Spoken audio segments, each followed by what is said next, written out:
അങ്ങനെ ഭാവന മാനസയോട് പറയാട്ടോ സുനിലിന്റെ കൂടെ പോകാൻ വേണ്ടിയിട്ട്. അത് കേൾക്കുന്ന മാനസ ആകെ ഷോക്കവാണ്. എന്താ ഭാവന നീ പറയുന്നത്? ഞാൻ ഇവരുടെ കൂടെ പോകണമെന്നാണോ? അപ്പോൾ ഭാവന പറയുന്നത് നീ പോകുന്നതിൽ ഒരു തെറ്റും ഞാൻ കാണുന്നില്ല. എന്താ നിനക്ക് അവരുടെ കൂടെ പോയാൽ എന്ന് ചോദിക്കാട്ടോ. ഈ വാക്കുകൾ കേൾക്കുമ്പോൾ വീണ്ടും മാനസ ഷോക്കവട്ടെ. ഭാവന എന്നവൾ വിളിക്കാട്ടോ. അപ്പോൾ ഭാവന പറയുന്നുണ്ട് നിന്റെ ഈ സ്വഭാവം നീ നിർത്തിക്കോ.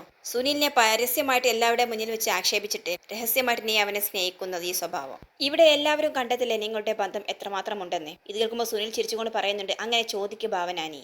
മാനസ ആദ്യം നിന്റെ ഈ ഇരട്ട മുഖം ഒന്ന് മാറ്റി വെക്കുക, അതാ നിനക്ക് നല്ലത് എന്ന് പറയണ്ടവൻ. എല്ലാം കേൾക്കുമ്പോൾ മാനസ പറയുന്നുണ്ട് സൂര്യ പോലും എന്നോട് ഈ രീതിയിൽ സംസാരിച്ചിട്ടില്ല. അപ്പോൾ ഭാവന പറയുന്നുണ്ട് സൂര്യൻ തന്നെയാണ് ആദ്യം ഇങ്ങനെ പറഞ്ഞത്, നിന്നെ പറഞ്ഞ് മനസ്സിലാക്കി സുനിലിനോടൊപ്പം അയക്കാൻ വേണ്ടിയിട്ട്. ഇല്ല ഇത് ഞാൻ വിശ്വസിക്കില്ല എന്ന് തന്നെ പറയാട്ടോ മാനസ. അപ്പോൾ ദേവന് പറയുന്നുണ്ട് നീ വിശ്വസിക്കണം മോളെ, സൂര്യ പറഞ്ഞത് എന്നോടാണ്. അപ്പോൾ ഭാവന പറയുന്നുണ്ട് അതുകൊണ്ട് നീ ആലോചിച്ച് ഉചിതമായ ഒരു തീരുമാനമെടുക്കും. നിനക്കും ഒരു ഭാവി വേണം, നല്ലൊരു ജീവിതവും വേണം. അത്രമാത്രം നിന്നെ മനസ്സിലാക്കുകയും സ്നേഹിക്കുകയും ചെയ്യുന്നവനോടൊപ്പം നീ ജീവിക്കുന്നതല്ലേ നല്ലത്. എല്ലാം കേട്ടുകൊണ്ട് അകത്തു നിന്നും ജയ വരികയാണ്. അവർ നിർത്ത് എന്ന് പറഞ്ഞ് ഭാവനയോട് പൊട്ടിത്തെറിക്കുകയാണ്. അത് നീയാണോ തീരുമാനിക്കുന്നത്? എന്താ ഭാവന, മാനസയെ നിനക്ക് ഇവിടെ നിന്നും ഒഴിവാക്കണമെന്നാണോ? ഞാനെല്ലാം കേട്ടുകൊണ്ട് തന്നെയാണ് വന്നത്. അപ്പോൾ ഭാവന പറഞ്ഞത് ആന്റിയാണ് മാനസയെ ഇതുവരെ എത്തിച്ചത്. ഇവൾക്കൊരു ജീവിതം ഉണ്ടെന്നുള്ള കാര്യം ആന്റി മറക്കരുത്. അപ്പോൾ ജയ ചോദിക്കുന്നുണ്ട് മാനസയെ ജീവിതം നീ പഠിപ്പിക്കേണ്ട, ഇവൾക്കറിയാം എങ്ങനെ ജീവിക്കണമെന്ന്. ഞാൻ ജീവിച്ചിരിക്കുമ്പോൾ അവൾക്ക് ഈ ജീവിതത്തിൽ ഒരു ബുദ്ധിമുട്ടും ഉണ്ടാവുകയില്ല. അതിന് വേണ്ടതെല്ലാം ഞാൻ ചെയ്തിട്ടുണ്ട്. അപ്പോൾ ഭാവന പറയുന്നത് ആന്റി ഈ സ്വത്തും വീടും ഒന്നുമല്ല ജീവിതം, സമാധാനമാണ് ജീവിതം. ഞാൻ മനസ്സിലാക്കിയെടുത്തോളം മാനസയുടെ ഈ സന്തോഷം സമാധാനവും ഈ നിൽക്കുന്ന സുനിലാണ്. പക്ഷെ എന്തുകൊണ്ടോ മാനസ ഇവിടെ ഇപ്പോൾ ഡബിൾ പ്ലേ ആണ് കളിക്കുന്നത്. ഇത് കേൾക്കുമ്പോൾ മാനസ പൊട്ടിത്തെറിക്കാണ്. ഭാവന നീ കണ്ടോ ഞാൻ ഇവിടെ ഡബിൾ പ്ലേ ചെയ്യുന്നത്? അപ്പോൾ ഭാവന തിരിച്ചു ചോദിക്കുന്നുണ്ട് ഞാൻ മാത്രമല്ല, ഇവിടെ നിൽക്കുന്ന നിന്റെ അച്ഛൻ, അമ്മ, അങ്കിൾ, ആന്റി എല്ലാവരും കണ്ടതല്ലേ. ഇത് കേൾക്കുമ്പോൾ മാനസക്ക് തിരിച്ചൊന്നും പറയാനില്ല കേട്ടോ. അവൾ എല്ലാവരുടെയും മുഖത്തേക്ക് മാറി മാറി നോക്കുകയാണ്. വീണ്ടും ഭാവന പറയുന്നുണ്ട് എക്കാലത്തും എല്ലാവരുടെയും കണ്ണ് മൂടിക്കെട്ടാൻ ശ്രമിക്കരുത് മാനസ, ആരും വെഡികളല്ല. അപ്പോൾ സുനിൽ ചോദിക്കുന്നുണ്ട് എന്തിനാ മാനസ ഈ അഭിനയം, നമ്മളെന്താ അന്യരാണോ? അപ്പോൾ മാനസ പറയുന്നുണ്ട് എനിക്ക് നിന്നോട് താല്പര്യമില്ല സംസാരിക്കാൻ സുനിലെ, നീ ഇവിടെ നിന്ന് പൊക്കോണം എന്ന് പറയാം. ഇവിടെ ഇപ്പോൾ ഇവൾ മറ്റാർക്കോ വേണ്ടിയിട്ടാണ് സംസാരിക്കുന്നത്. ആന്റി വേണം ഇവൾക്ക് നല്ല ബുദ്ധി പറഞ്ഞു കൊടുക്കും. സഹിക്കുന്നതിനും ക്ഷമിക്കുന്നതിനും ഒരു പരിധിയുണ്ട്. അവസാനം ദേവനും പറയുന്നുണ്ട് മാനസ ഇവിടെ സംസാരിക്കുന്നത് നീയും കേട്ടതല്ലേ, നീ ഒന്ന് മനസ്സ് വെച്ചാൽ തീരുമാനം എടുക്കാവുന്നതേ ഉള്ളൂ. നീ നല്ലതുപോലെ ഒന്ന് ആലോചിക്കേ, എന്നിട്ട് മര്യാദക്ക് ഇവരുടെ കൂടെ ചെല്ല് എന്ന് പറയാൻ. ഇത് കേൾക്കുമ്പോൾ ജയ പറയുന്നുണ്ട് ഇല്ല ദേവട്ട, ഞാൻ ഇവളെ ആരുടെ കൂടെയും വിടില്ല. ഇതിന്റെ പേരിൽ എന്ത് സംഭവിച്ചാലും ശരി ഞാൻ ഇവളെ ഇവിടെ ഒന്നും വിടില്ല. എന്നിട്ട് മാനസയോട് പറയുന്നുണ്ട് മോളെ നിനക്ക് എന്താണ് തോന്നുന്നത് അതുപോലെ ചെയ്താൽ മതി, ഇവിടെ ആരും നിന്നെ തടയില്ല. ശേഷം മഹേന്ദ്ര ശർമ്മയോട് പറയുന്നുണ്ട് ആദ്യം നിങ്ങൾ നിങ്ങളുടെ സ്വന്തം മോനെ വേണം നിലക്ക് നിർത്തി, ഞങ്ങൾക്ക് കൈകാര്യം ചെയ്യാൻ അറിയാഞ്ഞിട്ടല്ല, നാട്ടുകാരെ കൂടി വെറുതെ പറയിപ്പിക്കണ്ട എന്ന് വിചാരിച്ചിട്ടാണ്. അവസാനം അജയനും പ്രസീതയും പറയുന്നുണ്ട് മോളെ നീ ജയ പറയുന്നത് പോലെ കേട്ടാൽ മതി, ഇവിടെ നിന്ന് ആരും നിന്നെ എവിടേക്കും കൊണ്ടുപോകില്ല. എന്നിട്ട് അവർ അകത്തേക്ക് പോവാൻ കേട്ടോ. അപ്പോൾ ദേവൻ പറയുന്നുണ്ട് മോളെ ഭാവനെ ഇവരോടൊന്നും ഒരു കാര്യം പറഞ്ഞിട്ട് കാര്യമില്ല, ഒരു പ്രശ്നം സോൾവ് ചെയ്യാൻ വേണ്ടി നമ്മൾ ശ്രമിക്കും, പക്ഷെ ഇത് മറ്റൊരു തരത്തിലേക്കാണ് നീങ്ങിക്കൊണ്ടിരിക്കുന്നത്. അവസാനം മോഹിനി ശർമ്മ മഹേന്ദ്ര ശർമ്മയുടെ അടുത്ത് നിന്നിട്ട് പറയുന്നു വരൂ മഹേട്ട നമുക്ക് പോകാം, ഇവൻ എപ്പോഴാണോ വരുന്നത് തോന്നുന്നത് അപ്പോൾ വരട്ടെ. എന്നിട്ട് മാനസയുടെ ചേർത്ത് പിടിച്ച് പറയുന്നുണ്ട് മോളെ ഞാൻ നിറഞ്ഞ മനസ്സോട് കൂടിയാണ് പറയുന്നത്, എന്റെ മനസ്സിന്റെ വാതിലും ഞങ്ങളുടെ വീടിന്റെ വാതിലും എപ്പോഴും നിങ്ങൾക്ക് മുൻപിൽ തുറന്നിരിക്കും, നിങ്ങൾക്ക് എപ്പോ വേണമെങ്കിലും അവിടേക്ക് വരാം. ഇങ്ങനെ പറഞ്ഞ് കരഞ്ഞുകൊണ്ട് അവർ അവിടെ നിന്നും യാത്രയാവുക കേട്ടോ. ശേഷം ഭാവന മാനസോട് പറയുന്നുണ്ട് കണ്ടോ മാനസ, അവരും ഒരു അമ്മയാണ്, നിന്നെ നിറഞ്ഞ മനസ്സോട് കൂടി മനസ്സിൽ ഏറ്റിട്ടാണ് അവർ ഇവിടെ നിന്നും പോയത്, അതെപ്പോഴും നിനക്ക് ഓർമ്മ വേണം എന്ന് പറയാൻ. ഇത് കേൾക്കുമ്പോൾ ജയക്ക് തീരെ ഇഷ്ടപ്പെടുന്നില്ല. അവർ ദേഷ്യത്തോട് കൂടി തന്നെ വാ മോളെ എന്ന് പറഞ്ഞ് മാനസയുടെ കൈ പിടിച്ച് അകത്തേക്ക് പോവുകയാണ്. അപ്പോൾ ദേവൻ മാനസയുടെ അടുത്ത് വന്ന് പറയുന്നുണ്ട് ഇതെല്ലാം ഞാൻ പ്രതീക്ഷിച്ചതാണ് മോളെ, പക്ഷെ ഇത്രയ്ക്കും അങ്ങ് പ്രതീക്ഷിച്ചില്ല. സാരമില്ല അങ്കിൾ, ആന്റിക്ക് ഇന്നല്ലെങ്കിൽ നാളെ എല്ലാ ബുദ്ധിമുട്ടുകളും മനസ്സിലാകും എന്ന് പറയാൻ കേട്ടോ. എന്നിട്ട് സുനിലിനെ ഒന്ന് നോക്കിയിട്ട് അവൾ അകത്തേക്ക് പോവുകയാണ്. പിന്നീട് കാണിക്കുന്നത് അകത്തെത്തിയ ജയ മാനസയോട് പറയുന്നുണ്ട് ആര് എന്തൊക്കെ പറഞ്ഞാലോ നിനക്ക് ബുദ്ധിമുട്ടുണ്ടാക്കുന്ന ഒരു കാര്യത്തിനും ആന്റി സമ്മതിക്കുകയില്ല. അപ്പോൾ മാനസ പറയുന്നുണ്ട് എന്നാലും ഭാവന എന്നോട് അങ്ങനെ പറയുമെന്ന് ഞാൻ ഒരിക്കലും കരുതിയില്ല ആന്റി, ഞങ്ങൾക്കിടയിലുള്ള പ്രശ്നങ്ങൾ പറഞ്ഞ് പരിഹരിക്കണമെന്നും ഞാൻ സുനിലിനോടൊപ്പം പോകണമെന്നും എന്തിനാണ് ഭാവന പറയുന്നത്? ഞങ്ങൾക്കിടയിലുള്ള പ്രശ്നങ്ങൾ എന്താണെന്ന് ഭാവനക്കറിയോ? ഇല്ലല്ലോ. ഇന്നലെ ഞങ്ങൾ സംസാരിച്ചപ്പോൾ തന്നെ എല്ലാ കാര്യങ്ങളും ഞാൻ ഭാവനയോട് തുറന്ന് പറഞ്ഞതാണ്. എന്നിട്ടും സുനിലിന്റെ അച്ഛനമ്മമാർ ഇവിടെ വരുമെന്നും ഞാൻ അവരോടൊപ്പം പോകണമെന്ന് പോലും അവൾ എന്നോട് പറഞ്ഞില്ല.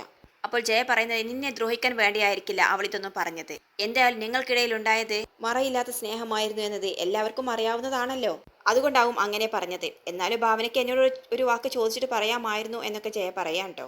മാത്രമല്ല നിനക്ക് വേണ്ടി ഞാൻ ഭാവനയെ വഴക്ക് പറഞ്ഞു. അപ്പോൾ മാനസ പറയുന്നുണ്ട് ആന്റി ഞാനൊരു കാര്യം ഏറ്റുപോയി, അത് ഞാൻ എന്ത് റിസ്ക് എടുത്തും നിറവേറ്റിയിട്ട് ഇവിടെ നിന്ന് മടങ്ങുകയുള്ളൂ. ആന്റി എങ്ങനെയെങ്കിലും ആ സുനിലിനെ ഇവിടെ നിന്ന് പറഞ്ഞയക്കണം. ഈ കുഞ്ഞ് അവൻ്റേതാണെന്ന് എന്ന വിശ്വാസത്തിലാണ് അവൻ ഇവിടെ വന്ന് നിൽക്കുന്നത്. നാളെ എല്ലാ സത്യങ്ങളും പുറത്തറിയുമ്പോൾ അവൻ വയലന്റ്. പിന്നെ എങ്ങനെയാണ് അവൻ പ്രതികരിക്കാൻ പോകുന്നത് എന്ന് നമുക്കാർക്കും ഒരിക്കലും പറയാൻ പറ്റത്തില്ല. ഇങ്ങനെ പറഞ്ഞുകൊണ്ട് മാനസ കരയാണ്. മോളെ കരയാതെ എല്ലാത്തിനുള്ള പരിഹാരം നമുക്കുണ്ടാക്കാം, എത്രയും പെട്ടെന്ന് എല്ലാ സംശയങ്ങൾക്കുള്ള ഉത്തരം നമ്മളെ തേടി വരും എന്നൊക്കെ പറയാട്ടെ ജയ. പിന്നീട് കാണിക്കുന്നത് ഭാവന വളരെ വിഷമത്തിൽ തന്നെ റൂമിൽ വന്നിരിക്കുകയാണ്. അപ്പോൾ സൂര്യ വന്നിട്ട് പറയുന്നില്ല ഞാൻ ആദ്യമേ പറഞ്ഞതല്ലേ ഭാവന, അമ്മ ഒരിക്കലും മാനസയെ ഇവിടെ പറഞ്ഞു സമ്മതിക്കില്ല എന്ന്. എന്നാലും ഞാൻ മാനസയെ ഇവിടെ നിന്നും ഓടിക്കാൻ വേണ്ടിയിട്ടാണ് ഇങ്ങനെ ചെയ്തതെന്ന് ആന്റി ഒരിക്കലും പറയാൻ പാടില്ലായിരുന്നു. അല്ലെങ്കിലും എനിക്ക് ഇത് തന്നെ വേണം സൂര്യ. ഞാനൊരു പ്രശ്നം വലുതാകാതിരിക്കാൻ വേണ്ടിയിട്ട് ആഗ്രഹിച്ചിട്ടുള്ളൂ. പക്ഷെ ആന്റിയോ അതിനെ വേറൊരു തരത്തിലെ വ്യാഖ്യാനിച്ചിട്ടുള്ളൂ. അപ്പോൾ സൂര്യ പറയുന്നുണ്ട്, അമ്മ ഇതെല്ലാം പറയട്ടെ ഭാവന. അമ്മ മാനസയോടുള്ള അന്ധമായ വിശ്വാസത്തിന്റെ പുറത്ത് പറയുന്നതാണ് ഇതെല്ലാം. ഒരിക്കൽ അമ്മക്ക് എല്ലാത്തിനും ഒരു തിരിച്ചടി കിട്ടും. അന്ന് അമ്മ എല്ലാം മനസ്സിലാക്കും. അപ്പോൾ ഭാവന പറയുന്നത്, ഇനി ഇതിന്റെ പേരിൽ ഒരു സംസാരത്തിനൊന്നും പോകണ്ട. ഞാൻ ഒന്നിനുമില്ല. ഞാൻ എൻ്റെ ആന്റിയോട് ഇതിന്റെ പേരിൽ ഒരു പിണക്കം കാണിക്കാനും പോകുന്നില്ല. അപ്പോൾ സൂര്യ പറയുന്നത്, ഇതാണ് ഭാവന ഞാൻ പറയുന്നത്. നിന്നിലുള്ള ഈ സ്വഭാവം ഞാൻ മറ്റൊരു സ്ത്രീകളിലും കണ്ടിട്ടില്ല. എല്ലാവരും ക്ഷമിക്കാനും പൊറുക്കാനും കഴിയാവുന്ന നിന്റെ ഈ കഴിവ് അത് നിനക്ക് മാത്രമേ ഉള്ളൂ എന്നൊക്കെ പറയാട്ടോ. പിന്നീട് കാണിക്കുന്നത് ദേവൻ ജയനിർമ്മലയോട് പൊട്ടിത്തെറിക്കുകയാണ്. നിന്നോട് ഞാൻ പറഞ്ഞതാണ് ഇനിയെങ്കിലും ഭാവനയോട് അല്പം സ്നേഹത്തോടു കൂടി പെരുമാറണമെന്ന്. എന്നിട്ട് നീ എന്തൊക്കെയാണ് വിളിച്ചു പറഞ്ഞതെന്ന് ചോദിക്കുക. അപ്പോൾ ജയ പറഞ്ഞത്, പിന്നെ മാനസയോട് എന്തിനാണ് സുനിലിന്റെ കൂടെ പോകാൻ അവൾ പറഞ്ഞത്? അപ്പോൾ ദേവൻ ചോദിക്കുന്നുണ്ട്, ഭാവന അങ്ങനെ പറയാൻ തക്ക കാരണങ്ങൾ ഈ വീട്ടിൽ നടന്നിട്ടില്ലേ? മാനസയോടൊപ്പം സുനിലിനെ ഒരു റൂമിൽ കണ്ടിട്ടില്ലേ? അപ്പോൾ ജയ പറയാണ്, അതൊക്കെ കള്ളമാണ്, അങ്ങനെയൊന്നും നടന്നിട്ടില്ല എന്ന് എന്നോട് മാനസ പറഞ്ഞിട്ടുണ്ട്. എനിക്ക് അവർ പറയുന്നത് വിശ്വാസമാണ് എന്ന് പറയാണ്. അപ്പോൾ ദേവൻ ചോദിക്കുന്നത്, അപ്പോൾ ഭാവനയാണ് എനിക്ക് ഇവിടെ വിശ്വാസമില്ലാത്തത് അല്ലേ? അവൾ ചെയ്തതെല്ലാം ഈ വീട്ടിനും നമുക്കും വേണ്ടിയിട്ടല്ലേ? ഈ വീടുമായിട്ട് ഒരു ബന്ധമില്ലാത്ത ഒരാളല്ലേ ഇവിടെ വന്ന് താമസിക്കുന്നത്? അപ്പോൾ പുറത്തുള്ളവർ ചോദിക്കില്ലേ ഇതാരാണ്, എവിടെ നിന്നാണ് എന്നൊക്കെ? ഈ ഒരു പ്രശ്നം ഒഴിവാക്കാൻ വേണ്ടിയിട്ടാണ് ഭാവന ഇങ്ങനൊരു അഭിപ്രായം പറഞ്ഞത്. ദേവേട്ട, ഞാൻ ഒരു കാര്യം പറഞ്ഞേക്കാം. മാനസയുടെ പ്രസവം കഴിഞ്ഞ് കുഞ്ഞ് ആരുടേതാണെന്ന് തിരിച്ചറിയുന്നത് വരെ മാനസയെ ഇവിടെ നിന്ന് മാറ്റാൻ ഞാൻ സമ്മതിക്കില്ല. ഞാനും കൂടി ചേർന്നാണ് മാനസയെ കൊണ്ട് ഈ പണി ചെയ്യിപ്പിച്ചത്. അതുകൊണ്ട് പാതി വഴിയിൽ അവളെ ഉപേക്ഷിച്ച് എനിക്ക് പോകാൻ കഴിയത്തില്ല. അപ്പോൾ ദേവൻ പറയുന്നുണ്ട്, ഭാവന ഇവിടെ ചിന്തിച്ചത് കുഞ്ഞിനെ കുറിച്ച് മാത്രമല്ല മാനസയുടെ ഭാവിയെക്കുറിച്ചും കൂടിയാണ്. ഒരു പരിധി കഴിഞ്ഞാൽ സുനിൽ തന്നെ ഈ കാത്തിരിപ്പിനോട് വെറുപ്പ് കാണിക്കും. എന്നിട്ട് ആരോട് പറയാതെ അവൻ തന്നെ ഈ വീട്ടിൽ നിന്ന് ഇറങ്ങി പോവുകയും ചെയ്യും. അങ്ങനെ വരുമ്പോൾ മാനസയുടെ ഭാവി എന്താകുമെന്നതിനെ കുറിച്ച് ഭാവന ആലോചിച്ചിട്ടുണ്ടാവും. അതുകൊണ്ടാണ് അവൾ അവരുടെ കൂടെ പോകാൻ പറഞ്ഞത്. അല്ലെങ്കിൽ തന്നെ മാനസ ഇവിടെ നിന്നും പറഞ്ഞു വിട്ടിട്ട് അവൾക്ക് എന്ത് നേടാനാ? പരസ്പരം സ്നേഹിച്ചിരുന്നവർ ഒന്നാകട്ടെ എന്ന് അവൾ കരുതി. നീ ഈ വീട് അവളുടെ പേരിൽ എഴുതി വെച്ചിട്ടും ഭാവന ഒരു എതിർപ്പ് പോലും നിന്നോട് കാണിച്ചിട്ടില്ലല്ലോ. പിന്നീട് കാണിക്കുന്നത് പ്രസീതയും അജയനും മാനസയുടെ മനസ്സിൽ ഭാവനയെക്കുറിച്ച് തെറ്റായിട്ട് കുത്തിവെക്കാട്ടോ. കണ്ടില്ലേ ഭാവനയുടെ സ്വഭാവം മാറിയത്? അവൾക്ക് നിന്നെ ഇവിടെ നിന്നും എങ്ങനെയെങ്കിലും ഓടിക്കണം. നിനക്ക് ഈ വീട് ഇഷ്ടദാനമായി തന്നത് അവൾക്ക് ഇഷ്ടപ്പെട്ട് കാണില്ല. ഇങ്ങനെയൊക്കെ പ്രസീത ചോദിക്കാട്ടോ. അപ്പോൾ അജയൻ പറയുന്നുണ്ട്, മഹേന്ദ്ര ശർമ്മയും ഭാവനയും തമ്മിലുള്ള ഒത്തുകളിയായിരിക്കുമോ ഇനി ഇതെല്ലാം? അവളെ വിശ്വസിക്കാൻ പറ്റത്തില്ല. എല്ലാവരുടെയും മുന്നിൽ നല്ല പിള്ള ചമയുന്ന അവൾക്കും കാണും ഒരു ഇരട്ട മുഖം. അവൾ ഇതും ചെയ്യും ഇതിനപ്പുറവും ചെയ്യും. അവൾക്കറിയാം നീ ഈ വീട്ടിൽ നിൽക്കുന്നിടത്തോളം കാലം ജയക്ക് അവളോട് സ്നേഹം ഉണ്ടാകില്ല എന്ന്. ഇങ്ങനെ കുറെ കാര്യങ്ങൾ പറഞ്ഞ് മാനസ അങ്ങ് പിരികയറ്റാട്ടോ. മാനസ പറയുന്നുണ്ട്, അവൾ പറയുന്നതല്ലേ പറയട്ടെ അമ്മ, പക്ഷെ ഞാൻ ഇതെല്ലാം ചോദിക്കാൻ പോകുന്നില്ല. ഇപ്പോൾ തോന്നുക എനിക്ക് ഈ നാട്ടിലേക്ക് വരേണ്ടില്ലായിരുന്നു എന്ന്. എന്തിനാണ് എനിക്ക് ഇഷ്ടമില്ലാത്ത ഒരാളെ കൂടെ അവൾ എന്നെ ഇങ്ങനെ പറഞ്ഞേക്കാൻ വേണ്ടി നിർബന്ധിക്കുന്നത് എന്നാണ്. അപ്പോൾ അജയൻ പറയുന്നുണ്ട്, അതാണ് ഈ മോളെ ഞാൻ നേരത്തെ പറഞ്ഞത്. അവളുടെ ലക്ഷ്യം നമ്മൾ ഉദ്ദേശിക്കുന്നത് പോലെയല്ല, അത് മറ്റൊന്നാണ്. ഈ വീട് നിന്നെ ഇവിടെ നിന്നും പറഞ്ഞു വിടുക, അതൊക്കെ തന്നെയാണ് അവളുടെ ലക്ഷ്യം എന്ന് പറയാൻ കേട്ടോ. അങ്ങനെ മാനസികമായിട്ട് വളരെ ദേഷ്യത്തോടു കൂടി തന്നെ നിൽക്കാൻ. ഇതുവരെ അവൾക്ക് ഭാവനയോട് തോന്നിയ ആ സോഫ്റ്റ് കോർണറൊന്നും ഇപ്പോൾ മനസ്സിലില്ല. എന്തെന്നറിയില്ല, അവൾക്ക് നല്ല ദേഷ്യം തോന്നുകയാണ്. പിന്നീട് കാണിക്കുന്നത് ഭാവനയുടെ വീടാണ് കേട്ടോ. അവിടെ ഭാനു വന്നിട്ട് ഗായത്രിയോട് പറയുന്നുണ്ട്, അമ്മേ ഈ വർഷത്തെ ക്യാമ്പിന് എന്നെയും സെലക്ട് ചെയ്യപ്പെട്ടിട്ടുണ്ട്. ആകെ ഞങ്ങളുടെ ഗ്രൂപ്പിൽ നിന്ന് 4-5 പേരെ മാത്രമാണ് സെലക്ട് ചെയ്യപ്പെട്ടിരിക്കുന്നത്. അതിൽ ഞാനും ഉണ്ട് എന്ന് പറയാൻ കേട്ടോ. അത് കേൾക്കുമ്പോൾ ഗായത്രിക്ക് സന്തോഷമാവുകയാണ്. മായം വരുന്നുണ്ട്. ആണോ ഭാനു?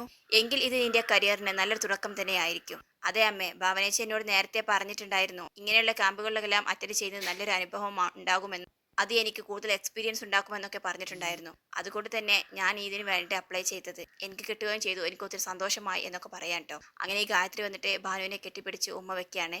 പിന്നീട് ഗായത്രി മായോട് പറയുന്നുണ്ട്, ഇതെല്ലാം എൻ്റെ ഭാവന മോളുടെ കഠിനാധ്വാനം കൊണ്ട് നടന്നതാണ്. അവളും ഒരു ഡോക്ടർ ആവാൻ ഒത്തിരി ആഗ്രഹിച്ചിരുന്നു. പക്ഷേ സാഹചര്യങ്ങൾക്കുണ്ട് അവൾക്ക് അതിലൊന്നും എത്തിച്ചേരാൻ പറ്റിയില്ല. പക്ഷെ അവൾ അവരുടെ സഹോദരന്മാരെ അങ്ങനെയല്ല. അവർ എന്ത് ലക്ഷ്യമാണോ കണ്ടിരുന്നത് അതിന് എന്ത് വില കൊടുത്തും അവൾ ആ സ്ഥാനത്തേക്ക് എത്തിച്ചേർന്നു. അതിനൊരു ഉദാഹരണമല്ലേ ഭരത് ഇപ്പോൾ ഒരു സർക്കിൾ ഇൻസ്പെക്ടറായിട്ട് ജോയിൻ ചെയ്തത്. ഇനി അടുത്തത് ഭാനു, അവളും ഏകദേശം എത്തിക്കഴിഞ്ഞു. മായക്കറിയാമോ, ഒരു ഡോക്ടർ ആവണമെന്ന ഭാനുവിന്റെ സ്വപ്നം നടക്കില്ല എന്ന് വന്നപ്പോൾ അന്ന് ഭാവന എടുത്ത തീരുമാനമാണ് ഇന്ന് ഭാനുവിനെ ഇവിടെ കൊണ്ടുവന്ന് എത്തിച്ചത്. ഇതെല്ലാം അറിയുമ്പോൾ എൻ്റെ മോൾക്ക് എത്ര സന്തോഷമാകുമെന്നോ. ഭാനുവിന്റെ മേൽ അത്രക്കും പ്രതീക്ഷ ഉണ്ടായിരുന്നു അവൾക്ക്. വൈകാതെ തന്നെ എൻ്റെ മോളുടെ പ്രാർത്ഥന ഈശ്വരൻ കേൾക്കും. ഭരത്തിനെ പോലെ തന്നെ ഭാനും അവളുടെ ലക്ഷ്യസ്ഥാനത്ത് എത്തിച്ചേരും. പിന്നീട് കാണിക്കുന്നത് ഭാവനയാണ് കേട്ടോ. ഭാവനയാട്ടെ ജയ പറഞ്ഞ് ആ വാക്കുകൾ കേട്ടിട്ട് രാത്രിയിലും ആലോചിച്ചിട്ട് ഇരിപ്പാണ്. അപ്പോൾ സൂര്യ വന്നിട്ട് പറയുന്നുണ്ട്, എന്താ ഭാവന, നീ ഇനിയും മനസ്സിലൊന്നും അത് മറന്നു കളഞ്ഞില്ലേ? നിന്നെപ്പോലുള്ള ഒരാൾക്ക് പറ്റിയതല്ല ഇങ്ങനെ മൂഡ് ഓഫ് ആയിരിക്കുന്നത്. നീ പഴയതുപോലെ ബോൾഡായിട്ട് തന്നെ ഇരിക്കണം. ഒരു ഫ്രണ്ടായിട്ടാണെങ്കിലും അല്ലെങ്കിലും ശരി, ഞാൻ നിന്റെ കൂടെ ഒത്തിരി അലഞ്ഞു നടന്നത്. താൻ എവിടേക്കാണ് പോകുന്നതെന്നും ഒന്ന് കാണാൻ പറ്റുമോ എന്നൊക്കെ സ്വപ്നം കണ്ട് നടന്ന ഒരു കാലമുണ്ടായിരുന്നു ഈ പാവത്തിന്. അന്ന് നീ പല സമയങ്ങളിലും എന്നെ മനഃപൂർവ്വം ഒഴിവാക്കി. എന്നോടുള്ള ഇഷ്ടം തുറന്നു പറയാൻ നീ മടിച്ചു. പക്ഷെ ഇന്നിതാ എൻ്റെ ഭാര്യയായിട്ട് എൻ്റെ കൺമുൻപിൽ തന്നെ ഇരിക്കുന്നു. എല്ലാം ഈശ്വരന്റെ അനുഗ്രഹം കൊണ്ട്. ഈശ്വരൻ എത്ര വലിയവനാണ് എന്ന് ഇങ്ങനെയുള്ള സാഹചര്യങ്ങൾ ഞാൻ ചിന്തിച്ചു പോവുകയാണ്. പല പ്രാവശ്യം നീ എന്നിൽ നിന്നും അകന്നു എന്ന് വിചാരിക്കുന്ന ഒരുപാട് നിമിഷങ്ങൾ ഉണ്ടായിരുന്നു, എനിക്ക് കൈവിട്ടു പോയ നിമിഷങ്ങൾ. പക്ഷെ അതെല്ലാം ഈശ്വരൻ തന്നെ എനിക്ക് ചേർത്ത് വെച്ച് തന്നു എന്നൊക്കെ പറയാൻ കേട്ടോ. എല്ലാം കേൾക്കുമ്പോൾ ഭാവനയും അത്ഭുതത്തോടു കൂടി ചിരിച്ചു നിൽക്കുകയാണ്.